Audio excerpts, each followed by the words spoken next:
Meron palang malaking epekto sa NBA. Itong kasalukuyang estado ng daking ng National Basketball Association superstar na si LeBron James. Doon sa hindi pa ho sa pag nagde-decide kung saan talagang team siya maglalaro. Alam niyo kung bakit apektado ang NBA? Ganito po kasi yan. Every year, August pa lang, or bago magsimula ng October, meron na pong schedule ng mga laro, lalo na po kapag ka Christmas season, advance ang publicity niyan. Dahil alam natin ang NBA business.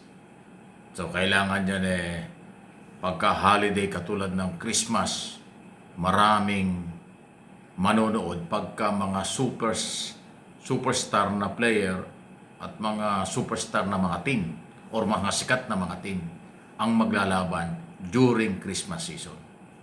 Higit sa lahat, sa paggagawa ng schedule, simula October ang laro ng game every year sa NBA, inaayos na ng NBA management kung ano-anong mga team ang maglalaban conforme sa kung saan ang uunahing maglalaban na team. Kaya mahalaga ang superstar na katulad ni LeBron James malaman nila excuse me po, kung saan team maglalaro para kasama sa mga i-schedule na nila. Ganong kahalaga si LeBron James. Ganong katindi ang dating ni LeBron James. Pati schedule ng NBA apektado na dito sa ilang linggo ng pinag-uusapan. Dati 8 team ang nag-aagawan sa kanya, naging 6, naging 4, ngayon yata 3 na lang o 2 na lang. Pero hindi pa rin nagde-decide si LeBron kung saan. Ganon siyang kahalaga. Talagang king ng basketball. Kasi katulad din ng ating paniniwala ng araw pa, mula nang ito ay hindi binigyan ng kontrata o extension contract ng LA, kaya napilitan na siyang mag-decide na umalis mismo sa LA pagkatapos ng 8 taon na paglalaro sa LA. Sigurado nga pong maglalaro pa rin siya ngayong taong ito, 2026-2027. Pero hindi na nagka-interest ang LA Lakers, kaya nga hindi siya binigyan ng kontrata at ang ginawa ni LeBron, umalis na lang. At ngayon ay marami hong nag-aagawan sa kanya. Dahil kahit ito naman 41 years old, going 42 years old pagdating ng December, talagang siya ho ay malakas pa. Pakikinabangan pa ng team at maraming followers na susunod sa kanya kung saan team pupunta yan. Ngayon ang pinag-uusapan, Golden State Warrior. Doon nga ba siya pupunta? O kaya ay Cleveland Cavaliers kung saan doon siya nagsimula? O kaya ang isa pang pinag-uusapan ay Miami Heat na nagdalawang championship yan. So, yun po yun Eastern o Western Conference, mahalaga yan. Kasi nga yung schedule na gagawin sa pagsisimula ng NBA at yung Christmas season. Kasi alam po nyo, 82 games bawat team sa NBA. Every year yan. So maagang ginagawa ang schedule niyan kung saan-saan po ang kailang araw, date ng kanilang laro. Kaya mahalaga dyan yung team na siyang pinagbabasihan niya. Ayun, gano'n na kung kalaki ang epekto.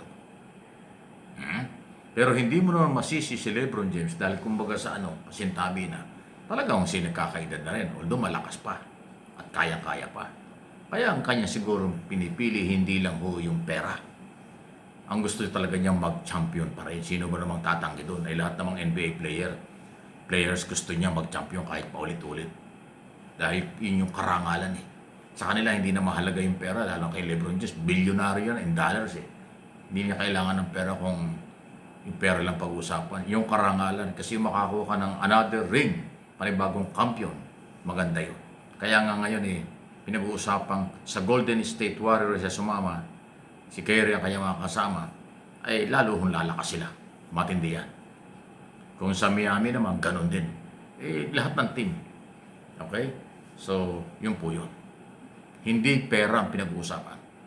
Kung hindi, yun na hong ah, panibagong championship na inaasahan. Alam mo yung Lakers kasi, nagbago siya ng kanilang mga players, nakakalimutan nila at pinabayaan nila si LeBron na pakikinabangan pa, pero hindi nga binigyan ng kontrata, kaya naman nagkaganyan.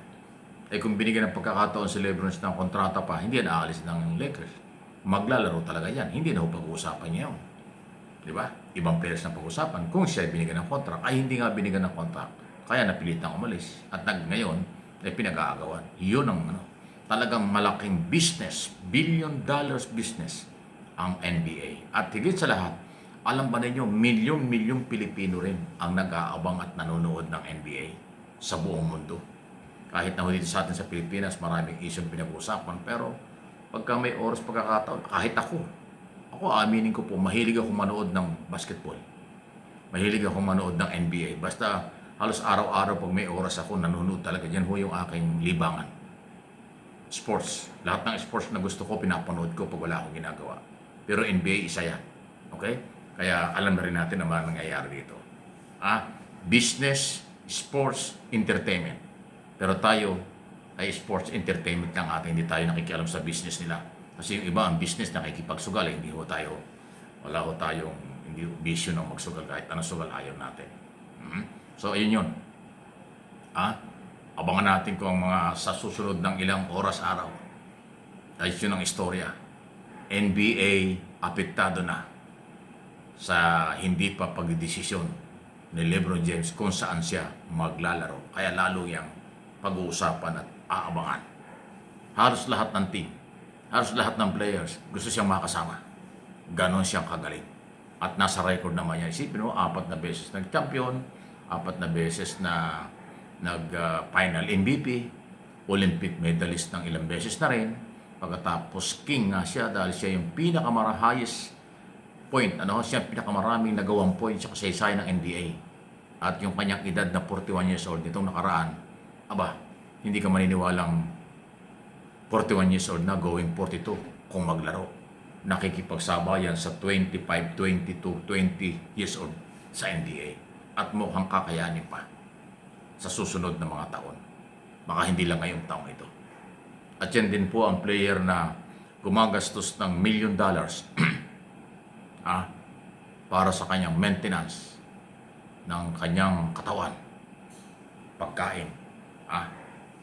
Gumagastos daw yan ng mga $1.5 to $2 million.